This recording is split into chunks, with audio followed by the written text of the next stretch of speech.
मैं डॉक्टर उदित मोहन हूँ। मैंने अपना एमबीबीएस और एमपीएच किया है और उसके बाद मैं 2 साल से काम कर रहा हूँ। पिछले 1 साल से मैं काला आजार और लिम्फेटिक फाइलेरियासिस पे काम कर रहा हूँ। तो जब हम काला आजार की बात करते हैं, काला आजार लीशमैनियासिस जो बीमारी होती है उसके अंडर आता है। लीशमैनियासिस में लीशमैनियासिस 3 तरह की हो सकती है: क्यूटेनियस, म्यूकोक्यूटेनियस और विसरल। तो जो विसरल लीशमैनियासिस होती है उसको हम काला आजार कहते हैं। काला आजार को हम काला आजार इसलिए कहते हैं क्योंकि इसमें जो एक लक्षण होता है जिसमें अ, चेहरे पे, हाथ पे, एब्डोमेन पे, पेट के तरफ काले काले चिकत्ते पड़ते हैं, जिसकी वजह से इसको हम काला आजार कहते हैं। इसके और भी लक्षण होते हैं, वो हम आगे। काला आजार के जो कारण है होने के, ये बेसिकली एक ह्यूमन टू ह्यूमन ट्रांसमिशन होता है, मतलब इंसान से इंसान में ही ट्रांसमिशन होता है। और इसका जो कैरियर होता है, जो वेक्टर होता है, वो सैंड फ्लाई होती है, जिसको हम कहते हैं बालू मक्खी। बालू मक्खी बहुत छोटी सी मक्खी होती है और वो पहले इंसान को काटती है। और इंसान में जो अ, इसका लीशमैनियासिस का प्रोमेस्टिकोट फॉर्म होता है, उसको वहां से उठाती है।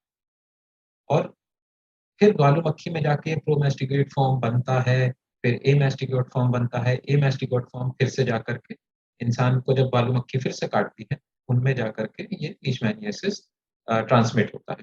तो ये बेसिकली इंसान से इंसान में जाता है बालू मक्खी के जरिए। तो अभी हमारे देश में 4 स्टेट हैं जहाँ पे इसकी दिक्कत चल रही है, ज्यादा ज्यादा दिक्कत चल रही है। एक है हमारा सबसे ज्यादा जहाँ पे डिजीज लोड है, वो है बिहार। बिहार के बाद है फिर वेस्ट बंगाल। वेस्ट बंगाल के बाद है झारखंड और फिर यूपी। तो इन 4 जगहों पे ये बीमारी है, जिनमें से सबसे ज्यादा जो बीमारी है वो बिहार में है। बिहार के बाद वेस्ट बंगाल, वेस्ट बंगाल के बाद उत्तर प्रदेश और फिर झारखंड। जो हमारी गाइडलाइन है उसके हिसाब से इसको 3 में बांटा गया है इसको पहचानने के लिए। क्योंकि जो हमारे हेल्थ वर्कर हैं वो जब ग्राउंड पे काम करते हैं तो उनके पास सब कुछ नहीं होता है पहचानने के लिए, तो इसको हमने 3 तरह से डिवाइड करा है। सबसे पहला है प्रोबेबल केस। प्रोबेबल केस हम उसको कहते हैं अगर कोई व्यक्ति अ, जहाँ पे काला आजार है, काला आजार एंडेमिक एरिया जिसको हम कहते हैं, वहां से उसकी ट्रैवल हिस्ट्री है, प्लस उसके साथ उस 2 हफ्ते से उसको बुखार आ रहा है, तो उसको हम प्रोबेबल केस कहते हैं। सस्पेक्टेड केस हम फिर अगला आता है सस्पेक्टेड केस। सस्पेक्टेड केस हम उसको कहते हैं जिसमें साइन सिम्टम भी हो और जो ऊपर वाली चीजें मैंने बताई वो, मतलब कि उसको ट्रैवल हिस्ट्री हो, प्लस उसको फीवर आ रहा हो 2 हफ्ते से, और उसके साथ साथ वेट लॉस या स्प्लीनोमेगाली, जो कि एक डॉक्टर ही देख सकता है। वेट लॉस, स्प्लीनोमेगाली, उसके साथ साथ हेपेटोमेगाली मतलब कि लिवर का बढ़ना, ये है। और भी अंदर चीजें होती हैं, तो उसको हम सस्पेक्टेड केस कहते हैं। और फिर हम आते हैं कंफर्म्ड केस। कंफर्म्ड केस में एक बार जब सस्पेक्टेड केस की लिस्ट बन गई तो हम उनको भेजते हैं डॉक्टर के पास उनकी जांच कराने के लिए। जांच हमारी कौन सी होती है इसमें? वो होती है RK39। जो फील्ड पे यूज होती है, जो ग्राउंड लेवल पे यूज हो रही है, वो है RK39, जो कि जिसमें सिर्फ उंगली के फिंगर प्रिक से 2 से 3 बूंद खून लिया जाता है और उससे 10 मिनट में रिजल्ट पता चल जाता है कि ये लीशमैनियासिस का केस है या नहीं है। अगर और ज़्यादा इसमें आगे हमें डायग्नोसिस करनी है, पिन पॉइंट करना है, तो हम फिर उसकी स्लाइड बनाते हैं, जिसमें स्प्लीन का, हम स्प्लीन में से फ्लूइड निकाल करके या बोन मैरो एस्पिरेट या स्प्लीन एस्पिरेट करके उसमें एलडी बॉडीज, लीशमैनिया डोनोविनाइल बॉडीज को डेमोन्स्ट्रेट करते हैं। यदि वो दिख रही हैं तो मतलब कि ये 100% लीशमैनिया का केस है। यदि हमारे जो सस्पेक्टेड केसेस हैं, 2 हफ्ते से ज्यादा किसी को भी बुखार आ रहा है और उसकी RK39 से अगर टेस्टिंग हो जाती है, तो हमें 10 मिनट में पता चल सकता है कि इनको काला आजार है कि नहीं। तो समय की कोई बात नहीं। रही बात कंटेजियस की, छींकने से या किसी खांसने से ये बीमारी फैल सकती है, नहीं तो ऐसा कुछ भी नहीं। इसका फैलने का सिर्फ एक ही जरिया है, जो कि है बालू मक्खी। तो तभी हमने ये देखा गया है कि जो छोटी छोटी जगहें होती हैं, जैसे रूरल एरियाज होते हैं, गांव होते हैं, जहाँ पे एक घर में कई लोग रह रहे होते हैं, जहाँ पे वेंटिलेशन नहीं होता, जहाँ पे गंदगी ज्यादा होती है, वहां पे एक इंसान से दूसरे इंसान में ये फैलने के संभावना ज्यादा होती है, जिसको हम कहते हैं रिस्क एरियाज। तो एक बार जब हमारी डायग्नोसिस बन गई, तो उसके आगे अब हमें करना है ट्रीटमेंट इसके 3 तरह से होते हैं। सबसे पहला ट्रीटमेंट होता है कि कोई किसी नॉर्मल व्यक्ति को काला-आज़ार डायग्नोस हुआ, तो उनको दिया जाता है एक इंजेक्टेबल ड्रग है, जो डोज़ेज होती है 10 मिलीग्राम प्रति किलोग्राम के हिसाब से इन्फ्यूज़न के रूप में दिया जाता है 2 से 3 घंटे के दौरान। ये सिंगल एक बार में दिया जाता है और 2 से 3 घंटे में खत्म कर दिया जाता है। फिर कुछ पेशेंट ऐसे हो सकते हैं जो एचआईवी से संक्रमित हों, जिनको एचआईवी हो।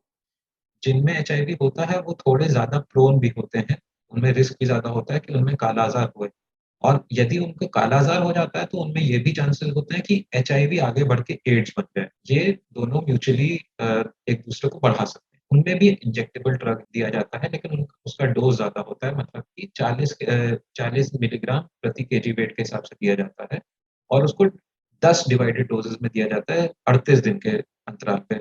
उसकी डोज़ेज़ कुछ ऐसी होती हैं पहले 1 से 5 दिन तक लगातार दिया जाता है, उसके बाद 10वें दिन, फिर 17वें, फिर 24, फिर 31 और फिर 38 दिन पे उनकी 10 डिवाइडेड डोज़ में ये उनको दिया जाता है। फिर हम आते हैं तीसरी मॉडल, काला-अज़ार एक बार किसी को हो गया, उसके बाद उसका इलाज भी हो गया, लेकिन कई केसेज़ में देखा जाता है कि वो पलट के वापस आ जाता है जिसको या फिर किसी और तरह से प्रेज़ेंट करने लगता है। उस बीमारी को हम कहते हैं पोस्ट काला-अज़ार डर्मल लीशमैनियासिस, पीकेडीएल। उसमें क्या होता है, बदन पे चकत्ते पड़ने लगते हैं, चेहरे पे चकत्ते पड़ते हैं, छोटे-छोटे उभरे हुए लीजन बन जाते हैं। तो उसका जो ट्रीटमेंट होता है वो कुछ अलग होता है। उसमें हम देते हैं एक खाने वाली दवा है, ओरल ड्रग है। उसका जो डोज़ेज है वो बड़े लोगों में अलग है, बच्चों में अलग है। बड़े लोगों में यदि जो बड़ा है यहाँ पे हम जब बड़े लोगों की बात कर रहे हैं तो 12 साल से अधिक और 12 साल से छोटे, हम उनकी बात कर रहे हैं। 12 साल से जो अधिक हैं, उनमें हम देते हैं 25 किलोग्राम से अगर कोई ज़्यादा भारी है जिसका वज़न ज़्यादा है, तो उसको 50-50 मिलीग्राम की ये टैबलेट 2 बार देते हैं। कोई 25 किलोग्राम से कम वज़न का है, तो उसको सिर्फ़ 1 गोली देते हैं 50 मिलीग्राम की दिन में, ठीक है? फिर हम आते हैं बच्चों बच्चों पे क्योंकि उनका ज़्यादातर दवाएँ वज़न के हिसाब से होती हैं, तो ये भी हम वज़न के हिसाब से देते हैं। ढाई एमजी पर किलोग्राम के हिसाब से बच्चों को हम दवा देते हैं। लेकिन जो हमारी एनसीवीपीडीसी की गाइडलाइन है, उसके हिसाब से एक बहुत ही अच्छी टेबल इन्होंने बना के तैयार करी है, जिसके हिसाब से जो हमारे ग्राउंड लेवल पे स्टाफ है, उसको दवा देने में बहुत आसानी होती है। उन्होंने पूरी कैटेगरीज़ पे डिवाइड कर रखी है। 9 से 12 किलो का बच्चा है, तो उसको कितनी दवा देनी है, 12 से 16 का है, तो उसको कितनी दवा देनी है, इस तरह से देनी होती है। लेकिन मोटे-मोटे तौर पे अगर हम बात करें, तो ढाई एमजी प्रति किलोग्राम के हिसाब से उसको दवा बच्चे को दवा देनी चाहिए। जो बालू मक्खी होती है, इसको रोकथाम की जो बात है, जो बालू मक्खी होती है, उसका जो रहने का घर होता है, वो जो क्रैक्स और क्रेविसेस होते हैं, छोटे-छोटे जो दीवार में क्रैक्स होते हैं, उसमें रहते हैं। और जो ह्यूमिडिटी जहाँ पे नम नम जगह है, गर्म जगह है, वहाँ पे रहती है बालू मक्खी।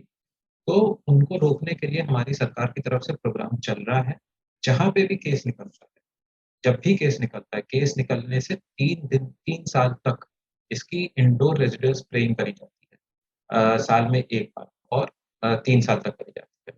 उससे क्या होता है जब भी बालू मक्खी वहाँ बैठेगी, वो बैठते ही मर जाएगी। तो ये हमारी तरफ से जो हमारी सरकार है वो प्रोग्राम चला रही है और ये बहुत ही सक्सेसफुल प्रोग्राम है। जहाँ तक वैक्सीन की बात है इसके लिए कोई भी टीका अवेलेबल नहीं है। इससे सिर्फ़ हम बचाव कर सकते हैं या फिर इसका ट्रीटमेंट कर सकते हैं। बचाव सिर्फ़ या तो बालू मक्खी से कटने से बचें या फिर अपने घर में आईआरएस की स्प्रेइंग कराएँ। स्प्रेइंग कराने के पश्चात 3 महीने तक वहाँ पे कोई ना पुताई होए, ना पेंटिंग होए, ना प्लास्टरिंग होए, कुछ नहीं होना चाहिए 3 महीने तक जिससे कि और घर में हर जगह पे होना चाहिए। जहाँ भी केस निकलता है उसके आस-पास के सभी घरों में इस आईआरएस करा जाता है जिससे कि ना सिर्फ़ वो घर बचे, उसके आस-पास के सारे घर बचें। यदि 15 दिन से ज़्यादा का बुखार है क्योंकि पेशेंट को ये नहीं पता होता है कि वो कहाँ से घूम के आया है, क्या वहाँ पे काला-आज़ार है या नहीं है। ये पेशेंट को नहीं पता होता है। यदि 2 हफ्ते से ज़्यादा का बुखार है, प्लस उसके साथ-साथ और वो तुरंत डॉक्टर के पास चला जाता है। डॉक्टर ने अगर ये देखा कि उसको स्प्लीनोमेगैली है, उसको हेपेटोमेगैली मतलब स्प्लीन बढ़ा हुआ है या लिवर बढ़ा हुआ है उसका या उसके हिस्ट्री रही है कि वो कहीं से घूम के आया है जहाँ पे काला-आज़ार का एंडेमिक काला-आज़ार एंडेमिक एरिया है और उसके बाद सबसे पहले जैसा आपने शुरुआत में कहा था मलेरिया, मलेरिया से बहुत मिलता-जुलता है। यदि मलेरिया को रूल आउट कर लिया, उसके बाद फिर हम काला आज़ार पे ही जाते हैं। अब कोई डॉक्टर जो होगा, उनको अगर इसके बारे में जागरूकता होगी, जो कि हमारी पूरी कोशिश है कि सबको जागरूकता हो, तो वो मलेरिया के साथ-साथ हमारा आरके-39 का भी टेस्ट करा लें। 2 हफ्ते से ज़्यादा बुखार हुआ, उसके दोनों टेस्ट हुए, जो आएगा उसका इलाज चल बेसिकली इसमें हम जनरल मेडिसिन जो हमारे होते हैं एमडी मेडिसिन डॉक्टर्स, उनके पास जा सकते हैं या अब एमडी मेडिसिन हमारे ग्रास रूट लेवल पे अवेलेबल नहीं होते। तो हमारे जो नॉर्मल लोकल जनरल फिजिशियन हैं, उनके पास भी जा सकते हैं, उनको भी इसके बारे में जानकारी होती है। और ये हमारी सरकार ने गाइडलाइन भी दी हुई है कि 2 हफ्ते से ज़्यादा किसी को बुखार आ रहा है, तो क्या-क्या टेस्ट उसके होने चाहिए और उसमें से काला-ज़ार भी एक टेस्ट है। तो यदि हम जनरल फिजिशियन के पास भी जाते हैं, तो उसको ये टेस्ट कराना चाहिए।